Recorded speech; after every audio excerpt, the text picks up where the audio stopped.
kelompok 7 ingin menjelaskan SPSS. Nama saya Muhammad Del Sofyan dengan NIM 64231-058. Nama saya Nabila Nur Arahna dengan NIM 6423111. Nama saya Nur Samri Fitriadi dengan NIM 6423169. Nama saya Vina Aliaski dengan NIM 6430808. Nama saya Sukarayana dengan NIM 6423008. Halo semuanya, selamat datang di video tutorial kelompok kami. Dalam video ini, kami akan membahas cara menggunakan aplikasi SPSS untuk melakukan 3 jenis uji statistik, yaitu uji validitas, uji reliabilitas, dan uji normalitas. Ketiga uji ini sangat penting dalam sebuah penelitian, terutama yang menggunakan kuesioner sebagai alat pengumpulan data. Uji validitas digunakan untuk mengetahui apakah item pertanyaan yang kita buat benar-benar mengukur apa yang ingin diukur. Uji reliabilitas melihat sejauh mana konsistensi hasil dari kuesioner tersebut. Dan uji normalitas bertujuan untuk mengetahui apakah data yang kita miliki terdistribusi secara normal atau tidak.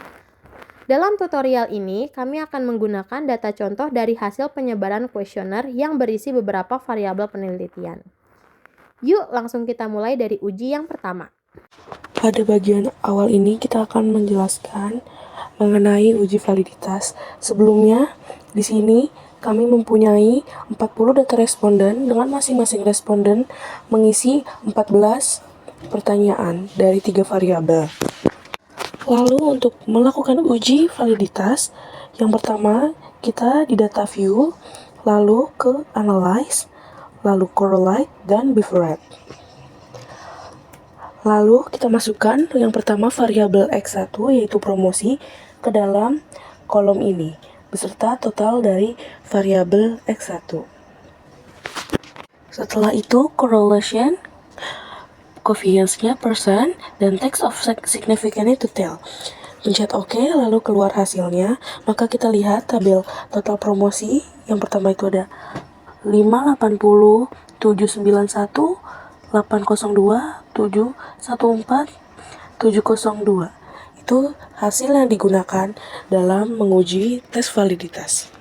Dan untuk variabel X2 dan Y mengikuti cara sebelumnya, analyze, correlation, bifurcate, lalu masukin variabel X2 maupun Y.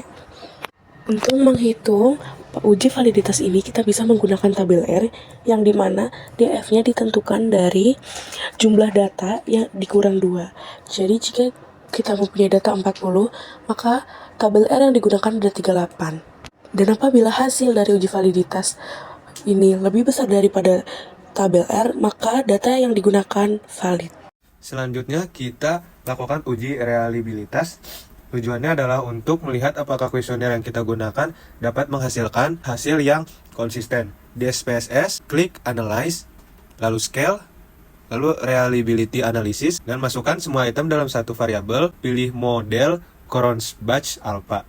Klik OK. Hasil yang kita dapatkan menunjukkan promosi alpha sama dengan 0,784, kualitas pelayanan alpha sama dengan 0,790, kepuasan pelanggan alpha sama dengan 0,795. Semua nilai di atas, ambang minimum 0,60. Artinya instrumen kita reliable dan konsisten. Ini menunjukkan bahwa pertanyaan dalam kuesioner mampu memberikan hasil yang stabil ketika diuji pada responden yang berbeda. Saya akan menjelaskan secara singkat mengenai uji normalitas Kolmogorov dan Smirnov menggunakan SPSS. Uji normalitas bertujuan untuk mengetahui apakah data yang digunakan dalam penelitian berdistribusi normal atau tidak. Di SPSS, hasil uji normalitas dapat dilihat pada bagian Test of Normality. Perhatikan nilai signifikanse pada Kolmogorov dan Smirnov. Jika nilai signifikan lebih dari 0,05, maka data dianggap berdistribusi normal. Namun, jika nilai signifikan kurang dari 0,05, maka data dinyatakan tidak berdistribusi normal. Uji normalitas sangat penting dilakukan sebelum melanjutkan ke analisis statistik lanjutan, seperti regresi atau uji parametrik lainnya. Dari hasil ketiga uji yang kami lakukan, yaitu uji validitas, semua item sah dan layak digunakan, uji reliabilitas semua item konsisten, uji normalitas data berdistribusi normal, maka bisa disimpulkan bahwa data kuesioner kami sudah memenuhi syarat untuk dianalisis lebih lanjut dengan metode regresi linear berganda. Terima kasih sudah menonton video ini. Semoga penjelasan kami bermanfaat dan bisa membantu teman-teman yang sedang belajar menggunakan SPSS untuk penelitian. Sekian penjelasan video SPSS dari kami kelompok 7. Kurang lebihnya mohon maaf. Wassalamualaikum warahmatullahi wabarakatuh.